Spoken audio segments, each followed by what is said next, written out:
we've got Kyle Strinkovic. And you ran today? Cyber Dragons. And how did you do? My record was 4 and 5. Sweet, let's get into it. Alright. I ran 3 Cyber Dragons. Let's turn them around real fast.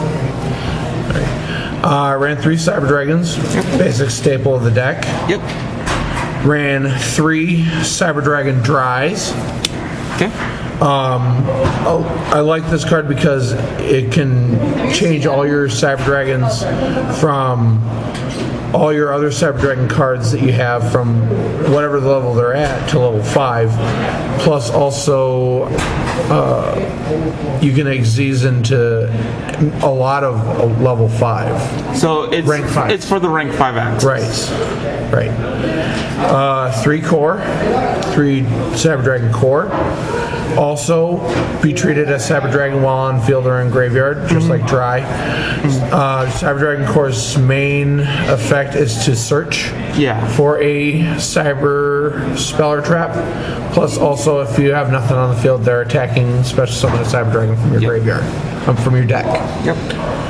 3 Cyber Valley, because... Draw power, I'm guessing? Draw power, and also negating the battle phase is key.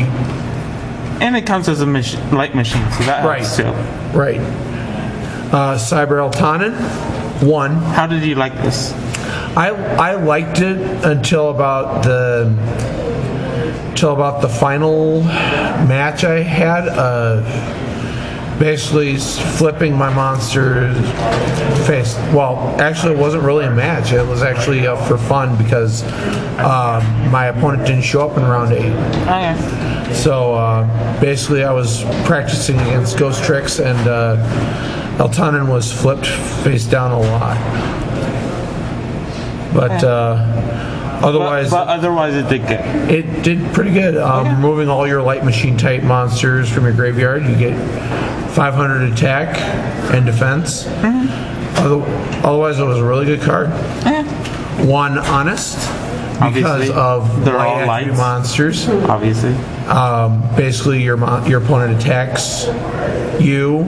You have a light monster that has lower attack. Your monster gains the attack of your attacking monster's attack, and you basically win. Destroy them.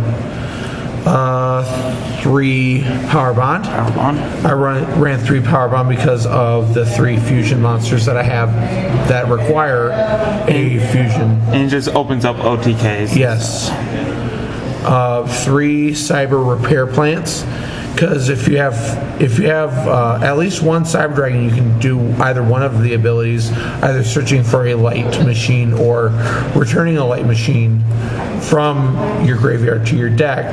Now, I've used Cyber Repair Plant today a couple times to return like Cyber End, Cyber Twin, Chimera Tech Fortress Fortress Dragon back to the extra deck in order to reuse them. So it's either reviving your extra deck or it's a Rhoda. Right. Okay.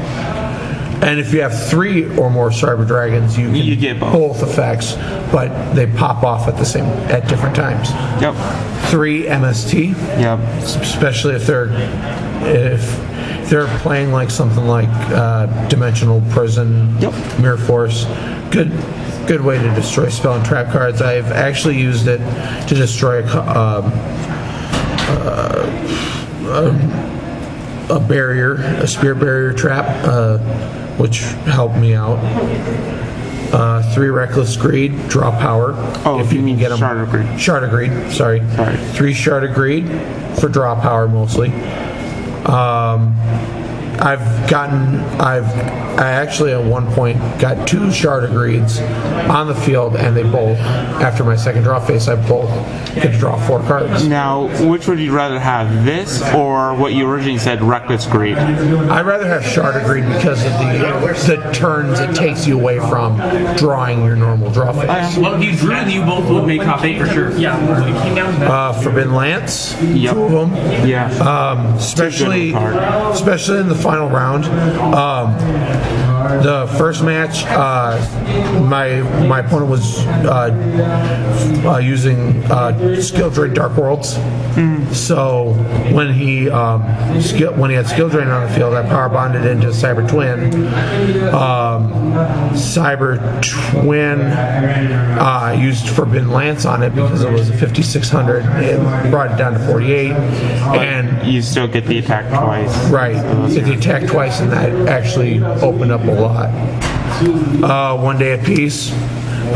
Good if you're using Power Bond and it's like you don't get your monster to do what it needs to. 1 day apiece basically negates the damage that you take.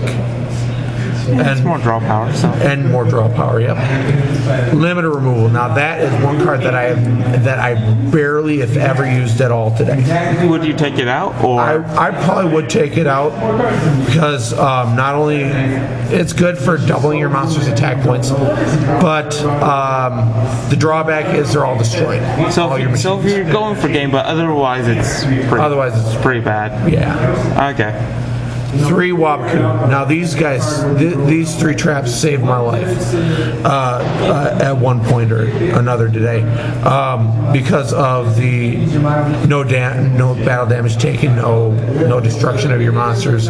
So basically, it's like a prevents you from taking damage and prevents you from losing. Prevents you from losing faster.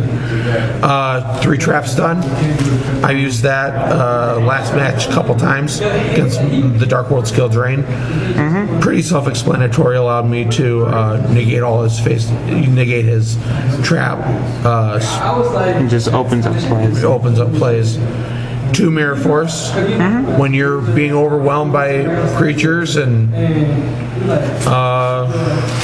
basically you have nothing to do, Mirror Force, good way to destroy your opponent's monsters. Sounds good. And then 2 Dimensional Prisons, because there have been a few. Well, there was one match I was facing up against windups. I tried using Dimensional Prison, but because of Windup Rabbit, it doesn't really work well against Windup Rabbit because of it can be banished in order to. Yeah. Did you ever want stuff like Torrential, Compulse, Bottomless, or Warning? I would probably go with the warning, probably 1 warning and then probably 1 torrential, because of, even though the side effect of warning is you take 2,000 points of damage, it basically stops your opponent from getting off big plays. Yeah. Torrential, if I'm being swarmed and just lie in wait and spring it when it needs to be sprung.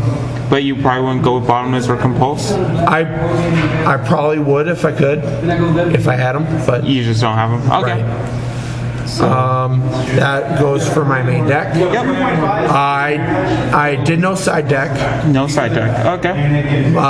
Extra deck 1 Chimera Tech Fortress Dragon. Okay. Basically, any machine type monsters. First, you have to have a Cyber Dragon, of course. Any machine type monsters from either side of the field you can fuse together without the need of polymerization, power bond, all that. Yeah. And it gains 1,000 attack per remove from play. Yep. Fused monster. 2 Cyber Twin. Yep. Power bond and pretty much opens up an OTK. It is an OTK for him. Yes. 1 Cyber End. Because if they're playing nothing but defense and you power bond into Cyber End, basically piercing damage comes a long way. Yep. 1 Gaia Dragon, the Thunder Charger, for rank 7, because it's easy to bring out with if you have a rank 5 or 6. Yep. And then piercing damage. Who doesn't like piercing damage, right? Yep. 2 Cyber Dragon Novas. Yep. Because of their, I've yet to be able to use them to their full capacity, but I have used their secondary ability of banishing a Cyber Dragon in order to increase its attack. Okay. by 21. Constellar Pleiades. I used it probably once, but it was just during a practice, and it runs pretty good with, especially since you need 2 light monsters. That's what Level 5. kind of gets rid of threats too. Yep. 1 Volcasaurus. Yep. You basically get that guy out, even though you can't attack him directly. They have like a big old monster. You have enough to overlay for Volcasaurus. Destroy their monster, and they take damage. Yep. These 2 were not able to use, Tyrus and Adrius, because I just didn't really get a chance to. Okay. Gachi and Armored Kappa also weren't very useful to me because I barely could get my level. You only run 3 level 2s. Yeah. So yeah. Would you take these out then? I would take them out, yes. For Probably another rank 5. any rank 4s, you do run several level 4s. But because of Cyber Dragon Dre, I can make all my Cyber Dragons level 5. Okay. So just more rank 5s. Right. And probably another Gaia Charger. Okay. What was your toughest and easiest matchup? Oh, toughest Fire Fists. It's just them popping off things and destroying everything I have. Yep. My easiest actually came against an Exodia FTK deck because my opponent didn't get all the cards they needed to get Exodia, and it was just my easiest so far today. Sweet. Thank you. Thank you.